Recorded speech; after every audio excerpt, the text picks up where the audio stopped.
आसमान में बादलों की लुका छिपी शुरू हो चुकी थी।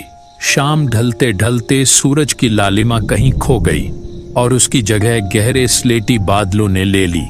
हवा में एक अजीब सी ठंडक थी, जैसे वह किसी आने वाली आफत का संकेत दे रही हो। यह गांव रुद्रपुर के एक शांत कोने की बात है। यह मदन की चाय की दुकान ही गांव वालों का एकमात्र अड्डा था। अरे ओ भाइयों, आज तो लगता है इंद्रदेव जमकर बरसेंगे। देख रहे हो कैसी ठंडी और तेज हवा चल रही है। आज तो चाय और पकौड़ों का दौर देर तक चलेगा। रोजाना की तरह गांव के लड़के और कुछ बुजुर्ग वहां जमा होने लगे थे। गर्मी की लंबी और चिपचिपी दोपहर के बाद इस ठंडी हवा ने सबको राहत दी थी, इसलिए आज महफिल शाम होने से पहले ही जम गई थी। तभी दूर से एक आकृति आती दिखाई दी। उसे देखते ही मदन के चेहरे पर चमक आ गई। अरे देखो तो कौन आ रहा है। राम राम काका, आइए आइए, यहाँ बैठिए। आज तो महफिल की रौनक बढ़ गई। गोपाल काका इस गांव के सबसे पुराने और सम्मानित व्यक्ति थे। उन्हें तंत्र मंत्र और पुरानी विद्याओं का गहरा ज्ञान था। मदन जानता था कि अगर काका दुकान पर आ गए तो भीड़ अपने आप बढ़ जाएगी, क्योंकि काका के पास कहानियों का वो खजाना था जिसे सुनने के लिए लोग कोसों दूर से आते थे। और काका की कहानियों के साथ जब गर्मा गर्म चाय और मुड़ी का आनंद मिलता तो समा बंध जाता। गोपाल काका चुपचाप अपनी जगह पर बैठ गए। उन्होंने देखा कि सबकी आंखें उन्हीं पर टिकी हैं। हर कोई चाहता था कि काका अपनी यादों के झरोखे से कोई नई कहानी सुनाए। काका ने एक गहरी सांस ली, आसमान की ओर देखा जहां बिजली कौंध रही थी, और फिर अपनी आवाज धीमी करते हुए बोलना शुरू किया। आज जैसा मौसम है, ठीक ऐसा ही मौसम उस रात भी था। तब मैं जवान था और अपनी इस गुप्त विद्या को नया नया सीखा ही था। वह मेरी पहली परीक्षा थी, जब मेरा सामना रूहों की एक ऐसी फौज से हुआ था जिसने मेरी रूह कंपा दी थी। काका की बात सुनते ही पूरी दुकान में सन्नाटा छा गया। हवा की सरसराहट भी अब डरावनी लगने लगी थी। लोग चाय पीना भूलकर काका के चेहरे की ओर एकटक देखने लगे। मैं अपने एक दोस्त के घर जा रहा था। उन दिनों शहरों में तो टेलीफोन आ गए थे, पर गांवों में चिट्ठियों का ही सहारा था। मेरे दोस्त ने चिट्ठी लिखकर मुझे बुलाया था और मैं मना नहीं कर पाया। सफर लंबा था और जब मैं उस अनजान स्टेशन पर उतरा तो आधी रात हो चुकी थी। काका ने जैसे ही स्टेशन का जिक्र किया, पास बैठे एक युवक के हाथ से गिलास हल्का सा कांप गया, जैसे वो वापस उसी खौफनाक रात में पहुंच गए हों। स्टेशन एकदम वीरान था। दूर दूर तक कोई इंसान नहीं। स्टेशन की पीली रोशनी धुंध में डूबी हुई थी। मैं इधर उधर देख ही रहा था कि तभी पीछे से एक भारी आवाज आई। ए नौजवान, यहाँ क्या कर रहे हो? गोपाल काका की आवाज चाय की दुकान के सन्नाटे को चीर रही थी। किसी भी शख्स का ध्यान मौसम पर नहीं था। सब काका की उस पुरानी आपबीती में खो चुके थे। काका ने अपनी आंखें सिकोड़ी, जैसे उस धुंधले स्टेशन का नजारा उनकी आंखों के सामने फिर से ताजा हो गया हो। जैसे ही मैं पीछे पलटा, मैंने देखा कि घने कोहरे के बीच एक लंबा सा आदमी खड़ा था। उसने काले रंग का पुराना कोट पहना हुआ था। उसकी आंखें अंदर धसी हुई और डरावनी लग रही थीं। वह उस स्टेशन का मास्टर था। इतनी रात गए इस वीरान जगह पर क्या कर रहे हो लड़के? क्या तुम्हें नहीं पता कि सूरज ढलने के बाद इस स्टेशन पर मौत का पहरा होता है? यह जगह इंसानों के रहने लायक नहीं बची है। मैंने घबराते हुए कहा कि मुझे चंदनपुर जाना है, जहां मेरा दोस्त रहता है। लेकिन मेरी बात सुनकर उस मास्टर के चेहरे पर एक अजीब सी मुस्कान आ गई, ऐसी मुस्कान जिसे देखकर कलेजा कांप जाए। चंदनपुर? बेटा, इस स्टेशन से बाहर निकलने का रास्ता अब सिर्फ ऊपर वाले के पास है। देखो चारों तरफ। क्या तुम्हें कोई मुसाफिर दिख रहा है? यहाँ रात को परिंदा भी पर नहीं मारता। मैं पिछले 20 सालों से यहाँ ड्यूटी कर रहा हूँ और आज भी जब आधी रात को उन अनजान लोगों के हंसने की आवाज आती है तो मैं अपने केबिन का दरवाजा अंदर से बंद कर लेता हूँ। काका की बात सुनकर दुकान में बैठे लड़कों के चेहरे सफेद पड़ गए। मदन, जो चाय छान रहा था, उसके हाथ रुक गए। हवा का एक झोंका दुकान के पर्दे को हिला गया, जिससे सब चौंक उठे। मैंने उससे पूछा कि वह किन लोगों की बात कर रहा है। क्या यहाँ कोई भूत प्रेत का साया है? स्टेशन मास्टर ने दूर अंधेरे की ओर इशारा किया, जहां पटरियां धुंध में ओझल हो रही थीं। वो लोग जिन्हें जमीन नसीब नहीं हुई, जो पटरियों पर कट गए या जिन्हें इस स्टेशन के पुराने गोदाम में बेरहमी से मार दिया गया, वे आज भी अपनी भूख मिटाने के लिए शिकार तलाशते हैं। मेरी मानो तो अगली ट्रेन आने तक यहीं केबिन की ओट में छिपे रहो, वरना बाहर जो तुम्हें दिखेगा उसे देखने के बाद तुम जिंदा नहीं बचोगे। काका ने बताया कि उस वक्त उन्हें लगा कि शायद वह बूढ़ा मास्टर उन्हें डरा रहा है। वह नई उम्र के थे, विद्या सीख रहे थे, इसलिए थोड़ा अहंकार भी था। उन्होंने मास्टर की चेतावनी को अनसुना कर दिया। तभी अचानक आसमान जोर से कड़कड़ाया और मूसलाधार बारिश शुरू हो गई। बारिश इतनी तेज थी कि हाथ को हाथ नहीं सूझ रहा था। मैं भीगने लगा था। तभी मेरी नजर दूर बने एक पुराने माल गोदाम पर पड़ी। मैंने सोचा कि स्टेशन मास्टर की बातों में आकर भीगने से अच्छा है कि उस छत के नीचे पनाह ली जाए। काका उस गोदाम की तरफ बढ़ने लगे। जूते की आवाज पटरियों पर गूंज रही थी। जैसे जैसे वह गोदाम के पास पहुंच रहे थे, हवा में एक अजीब सी बदबू आने लगी, जैसे कोई चीज सड़ रही हो। लेकिन काका रुके नहीं। जैसे ही वह गोदाम के टूटे हुए दरवाजे के पास पहुंचे, उन्होंने देखा कि अंदर एक और आदमी खड़ा है। आ जाओ नौजवान, मैं तुम्हारा ही इंतजार कर रहा था। बाहर बहुत बारिश है, यहाँ अंदर आ जाओ, यहाँ तुम्हें ठंड नहीं लगेगी। वह आदमी धोती और फतुआ पहने हुए था और उसके चेहरे पर एक ऐसी शांति थी जो किसी मुर्दे के चेहरे पर होती है। उसने इशारे से काका को अंदर बुलाया। काका को लगा कि शायद यह कोई कुल्ली या चौकीदार है, लेकिन उन्हें क्या पता था कि वे खुद चलकर मौत के जाल में जा रहे हैं। मैं गोदाम के अंदर दाखिल तो हो गया, लेकिन जैसे ही पैर अंदर रखा, मुझे महसूस हुआ कि जमीन ठंडी नहीं बल्कि गर्म और चिपचिपी थी, जैसे वहां पानी नहीं, ताजा खून गिरा हो। गोपाल काका की आवाज अब और भी भारी हो गई थी। दुकान के बाहर और बिजली के कड़कने की आवाज के साथ मदन की दुकान में बैठा हर शख्स अपनी सांसें रोककर काका की ओर देख रहा था। काका ने अपनी आंखें मूंद लीं, जैसे उस पुराने माल गोदाम की घुटन भरी हवा उन्हें आज भी महसूस हो रही हो। मैं उस गोदाम के अंदर कदम रख चुका था। अंदर का नजारा बाहर से भी ज्यादा भयानक था। छत से पानी टपक रहा था, लेकिन वह पानी नहीं था। दीवारों पर अजीब सी काई जमी थी और बीचों बीच एक पुरानी लकड़ी की बेंच पड़ी थी। वह आदमी जो धोती कुर्ता पहने खड़ा था, उसने मेरी ओर देखा और मुस्कुराया, पर उसकी मुस्कुराहट में कोई गर्मजोशी नहीं थी, सिर्फ एक खालीपन था। बैठो बेटा, बैठो। इस बारिश में कहाँ जाओगे? यह बारिश तो अभी 3 घंटे तक नहीं रुकने वाली। लगता है किस्मत तुम्हें खुद खींचकर यहाँ ले आई है। मैं उस बेंच पर बैठ गया। तभी उसने पास पड़ी एक पुरानी गमछी की ओर इशारा किया ताकि मैं अपना सिर पोंछ सकूं। मैंने उसे हाथ नहीं लगाया क्योंकि मेरी छठी इंद्री मुझे बार बार सचेत कर रही थी कि यहाँ कुछ बहुत गलत है।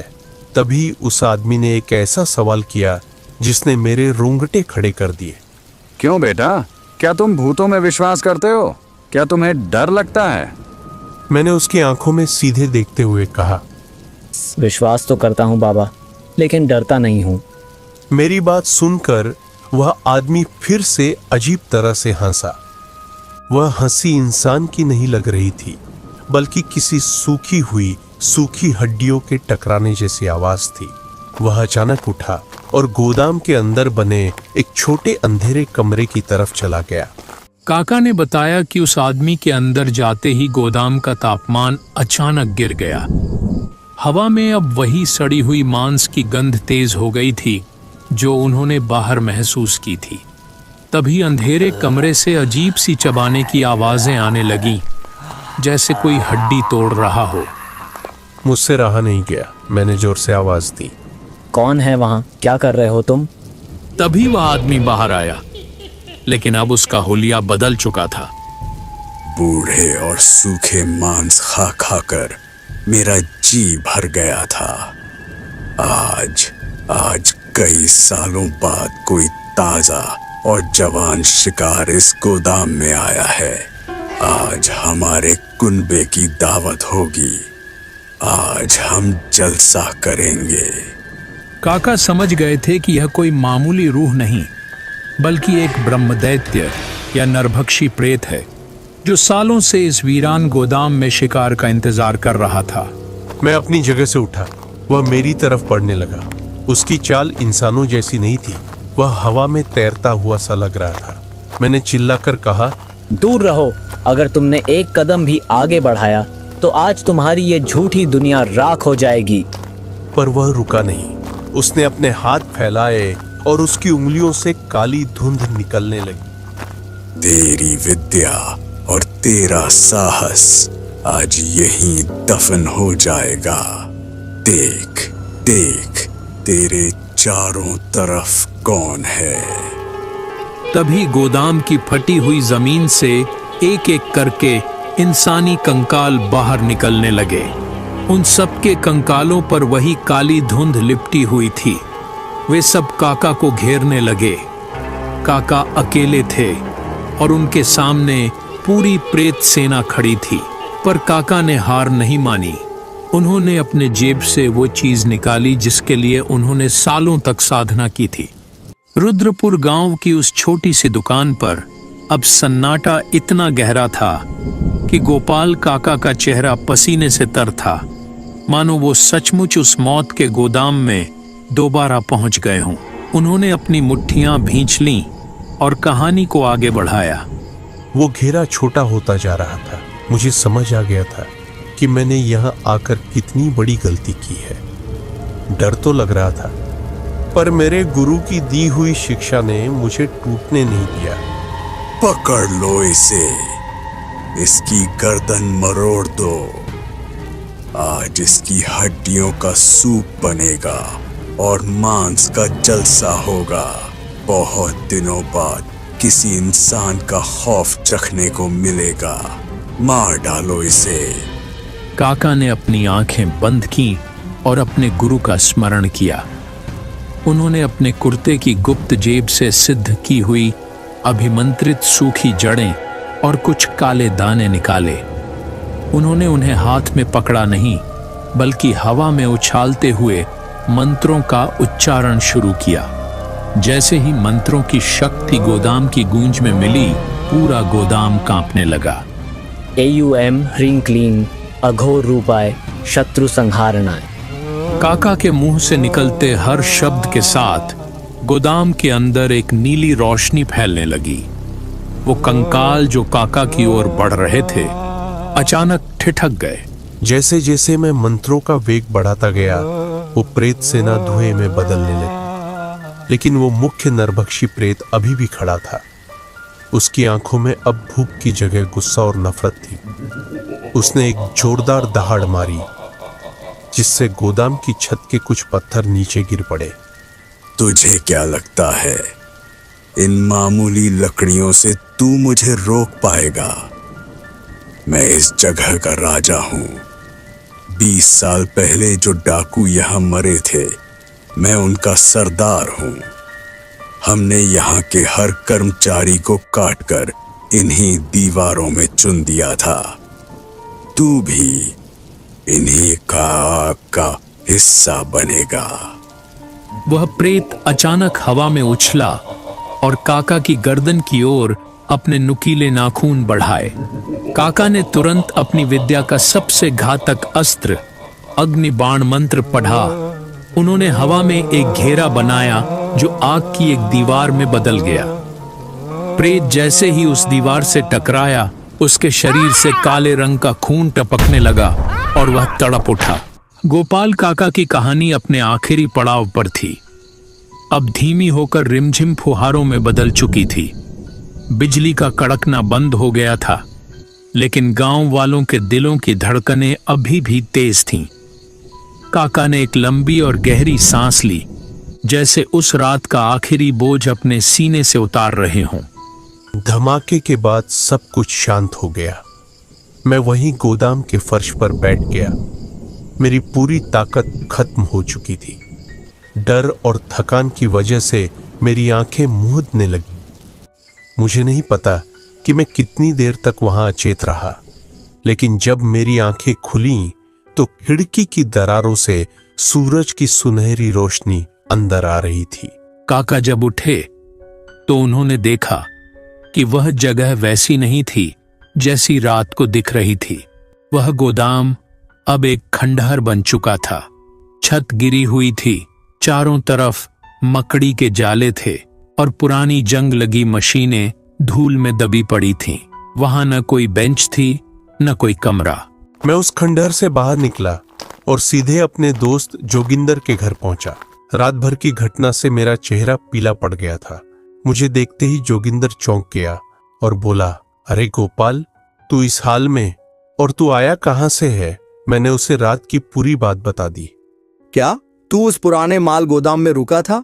भगवान का शुक्र मना कि तू जिंदा वापस आ गया। आज से ठीक 5-6 साल पहले वहां एक बहुत बड़ा डाका पड़ा था। डाकुओं ने वहां के गार्डों और मजदूरों को बड़ी बेरहमी से मारकर वहीं जमीन के नीचे दबा दिया था। तब से वह जगह शापित है। जो भी वहां रात को कदम रखता है वह कभी वापस नहीं आता। उन डाकुओं का सरदार भी वहीं पुलिस की गोली से मारा गया था और कहते हैं कि वह मरने के बाद भी उस सोने और सामान का लालच नहीं छोड़ पाया और नरभक्षी प्रेत बन गया। काका को अब समझ आया कि रात को जो मास्टर उन्हें मिला था और जो आदमी उन्हें गोदाम के अंदर ले गया था, वो सब उस प्रेत का बिछाया हुआ माया जाल था।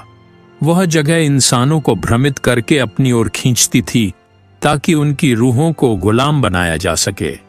अगर उस रात मेरे पास गुरु की दी हुई वो विद्या न होती तो आज मेरा नाम भी उन गुमनाम लोगों की लिस्ट में होता जो उस स्टेशन से गायब हो गए। जोगिंदर ने मुझे बताया कि रेलवे ने भी उस स्टेशन को अब बंद कर दिया है, क्योंकि वहां अक्सर अजीब व गरीब हादसे होने लगे थे। काका की बात खत्म होते ही दुकान में एक गहरा सन्नाटा छा गया। तभी अचानक पास के एक पेड़ पर बैठा एक उल्लू जोर से बोला, जिससे दुकान में बैठे सब लोग डर कर उछल पड़े। मदन ने जल्दी से भगवान का नाम लिया और अपनी दुकान का शटर गिराने की तैयारी करने लगा। काका, आपकी कहानी सुनकर तो आज रात को नींद नहीं आएगी।